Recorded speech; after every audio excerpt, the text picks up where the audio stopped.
Alrighty, so I thought I'd do a quick video of the work I did yesterday on the Age of Apocalypse Tyrant. So yesterday was spent adding magnets to parts and getting the cape and shoulder pads to fit because those are the two pieces that didn't fit really well.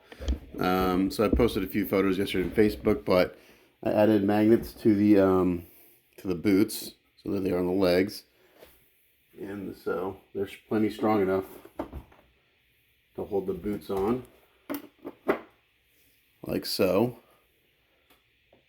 Now I had planned on putting magnets in the feet and the base, but he doesn't need it. Just the weight alone is going to keep him there. So I'm not going to put any magnets in the feet on the base. He doesn't need it.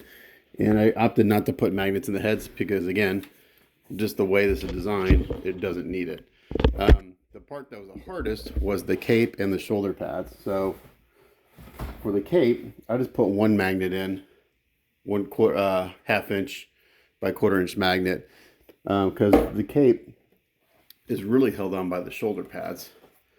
So I spent a lot of time yesterday heating, clamping, just trying to get things to fit, because this cape right here didn't fit flush against the back, and it didn't fit against the shoulders here.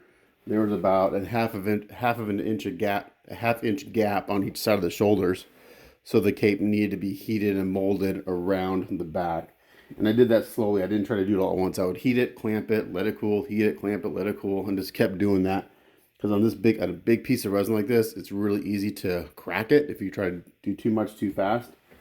And then once I got that fitting well, I did the same thing on the shoulder pads. And on the shoulder pads, I put more magnets because you can see just that one magnet's holding the cape on. It's not going to come off. But the shoulder pads is what really holds the cape on.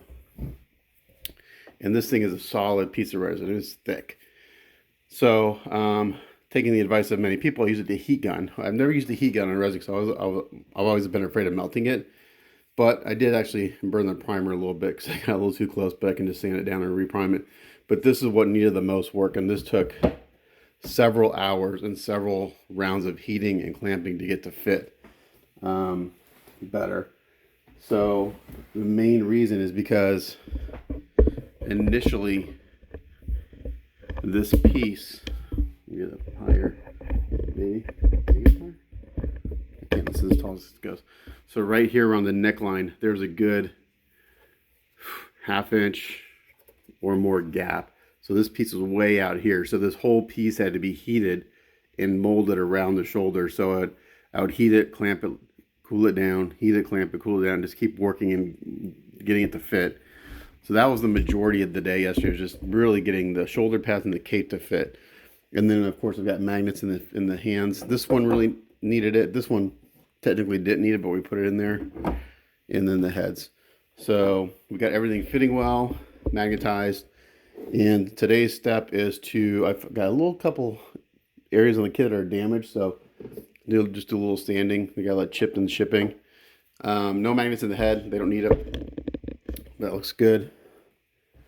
So today's goal is I'm going to give everything a really good bath, scrub it down, get it really clean, degrease it, fix those two little areas on the shoulder pads here, and get this in primer. And hopefully I can get a coat of black paint on it, because I'm going to follow Rafael Robledo's steps in getting parts of this guy chromed. We have a color scheme picked out for it, and we're going to do pretty much everything in metallics, but I'm going to do some candies, some flat metallics, just a bunch of different metallics.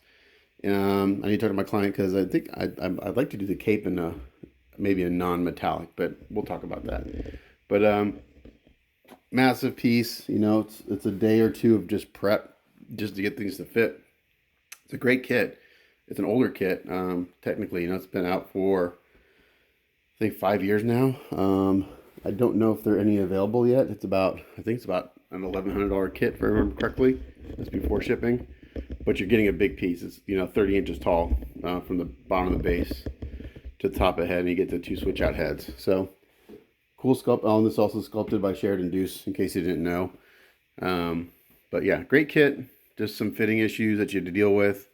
And again, just lots of rounds of heating and cooling, because on a big piece of resin like this, it's really easy to try to do it all at one time and have it crack. So it's just better to do it slowly and a little bit at a time. So yeah, so today we're gonna give everything a bath, get it primed, and hopefully layer black paint. And then depending on the time of day, gloss coat everything with a really high gloss, because I need to put down a layer of chrome paint to get a kind of a chromish look going to do all the metallics. But that's where on this piece. I'm not going to do a whole lot of work in progress videos on this because I just got to paint, but just kind of want to show you the process to get this point. So as always, thanks for watching. Catch you guys next time.